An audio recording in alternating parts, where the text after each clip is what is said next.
Right, you losers, listen up, it's story time. Are you ready to hear some tales from the world of wrestling that you can bring straight to your D&D tables? You don't look ready, you look scared of what I'm about to throw down for you. Well, you better buckle down, because I'm going to open up a whole can of whoop-ass on your sorry little behinds. Because my name's Rich, this is Renegade Rolls, and I cannot keep that accent up. Let's go. Right, we are talking stories and narrative beats from wrestling that you can bring into your D&D games. Not so much looking at combat, but all the stuff in between. All those promos, all those diss tracks, all those long arcs that you get. Which I think, even though they're completely different worlds, as Game Masters and Dungeon Masters, we can learn so much. First, a small disclaimer. Real-world pro wrestling, at least the biggest of the franchises, is problematic politically. So I'm not really interested in giving them any more oxygen. Instead, we'll be using Rich's very clever alternate universe wrestling names. We've got the Boulder, we've got Quite Chilly Steve, there's the funeral director, there's Pointy Kurt, and there's a forever baddie that I'm going to call the Citizen. Also, a team that I'm going to call the Rapture. If you get all those references, well done. You two were into wrestling in the early 2000s and 2010s. If not, it doesn't matter. These story arcs and narratives will still work for you in your games of D&D or any other role-playing game. Wrestling Rich, take it away. Number 1, the face-heel turn. A face-heel turn is when a baddie turns into a goodie or a goodie turns into a baddie. Often in wrestling, this will be due to fan pressure. Someone who is evil, horrible, and disgusting can still be loved by the fans.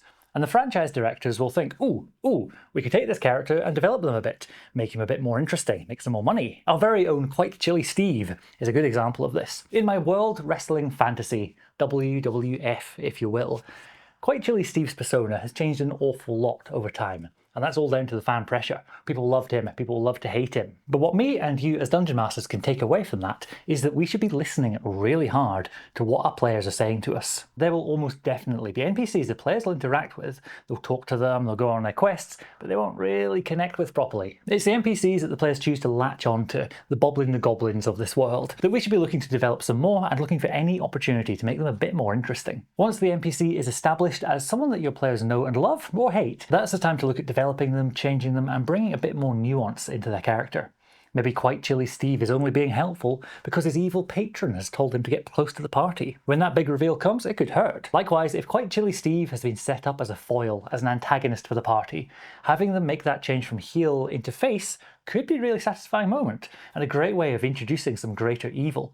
If Quite Chilly Steve is the head of a rival party or an enemy of the group, then having them come together to face a greater foe, fight off the big dragon together, is going to be a very satisfying moment. In that case, the group will be glad to have someone so unscrupulous on their side. What's that music? It's probably nothing. Hey, Wrestling Rich, what's next? Number 2, the rise of the underdog. The story of the rise from obscurity to greatness has been the core tale that D&D has been telling since the beginning. It's that power fantasy of going from humble peasant to stronger than god, which is really compelling and a satisfying story to tell, and one that you could have the party play out over the course of a long campaign. But it's also fascinating to witness this rise and rise of a character over a much shorter time span, just maybe a couple of sessions. Maybe the Boulder is an NPC the players meet just starting out. They may be called the Pebble. Then a couple of sessions later they meet them again. The Pebble comes back stronger, bigger, tougher. Now the Boulder is ready to fight. The inverse of this is also true. The mighty fallen from grace, brung low and humbled by events. This is one that works well at the start of a campaign, especially if you point this towards a player character. If they've chosen to be someone who's a noble, someone well-bred, high and mighty in the world, bringing them down a peg or two can be very satisfying as a game master, but also gives that character motivation. They're going to want to get back that life that they've lost. It's also a good way to encourage a character to be humble, and then they can start that rise of the underdog all over again. Wait, it's that music again. Oh, this can't be good. Are you Renegade Rich? I am. What's it to you? I'm Heavy Metal, over from the Devil Crypt Fail channel, and you've been talking a lot of trash. Yeah, how did you get here? You're not welcome. Go home, loser. No, the time for talking is over. Who needs story when you got combat? In fact, we put together a list of pro wrestling hacks to make your D&D combat more epic. Come check it out, unless you're too scared. That guy, I hate him. It does bring us nicely onto the next story though. Number 3, The epic rivalry. Rivalries are something I love to set up as a DM. These antagonists don't have to be bad, they don't have to be evil at all. They just have to have goals which oppose the aims of the party. If you want your group to hate some antagonists with the passion of 1,000 suns, try this. You enter the town of Greenhaven. It's nice, it's peaceful, it's calm. Feels like there's a happy vibe here, and you can see there's bunting being taken down after some celebration recently. You walk up to the town's notice board and you find it empty. There are no quests, no missions to be done whatsoever. You turn and see a well-dressed halfling. Obviously the mayor, and you can see their chains of office. Well, I'm sorry to say, folks, you're late for the party. You just missed it. You should have come last night. It was a cracking time. This group of adventurers came through, sorted out all the problems. There was a cat stuck up the tree that they used to get rid of the rats in the basement. Incredible work. But everything's good here now. Then they went off up into the valley and cleared out the dungeon. Never seen the like. Oh, and the treasure they brought back, they shared it with everyone. They've even opened a brand new orphanage. I suppose you'll be wanting autographs. Well, they're just up over there if you want to introduce yourselves. I'm sure they'll be delighted to meet you. Lovely bunch, absolutely lovely. Yes, your players will be seething with the fire of 1,000 suns. You're welcome. These rivalries don't have to be for the full party. You can design an NPC to press the buttons exactly of one of your players. Coming up from the village up the hillside, a small figure remains small even as they get closer to you. Walking along, stomping up the hill in big safety boots. So from bottom to top, big safety boots, knee pads, a rubber ring around the middle, armbands, which actually designed by Jim, armbands which inflate when they're close to water. So a padded jacket, also cycling crash helmet on the head as well. Folks, get down behind the boulder, don't let them see us! Don't let them see us! This is from my Dreams and Machines actual play 10-shot. It's what happens when you drop a bunch of improvisers into the bodies of awkwardly chaotic small-town teenagers. It's on my second channel where I've got actual plays in D&D and a whole load of other systems.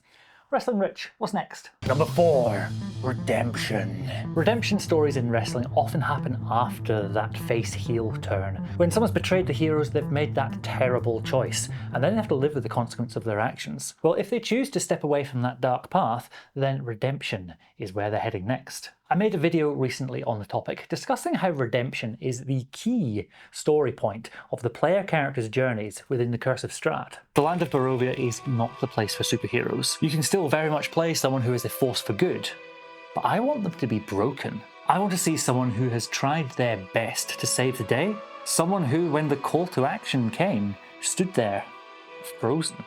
The cleric whose faith in their god just wasn't strong enough to heal everyone. The monk who said they left to seek wisdom, but they were actually running away. The rogue who stole from someone who was already destitute. You can bring those arcs of redemption and finding the light again into any genre, any setting. What's important is to give the player characters space to experience it, space to feel the really low lows, so that when those high points come, they feel all the sweeter.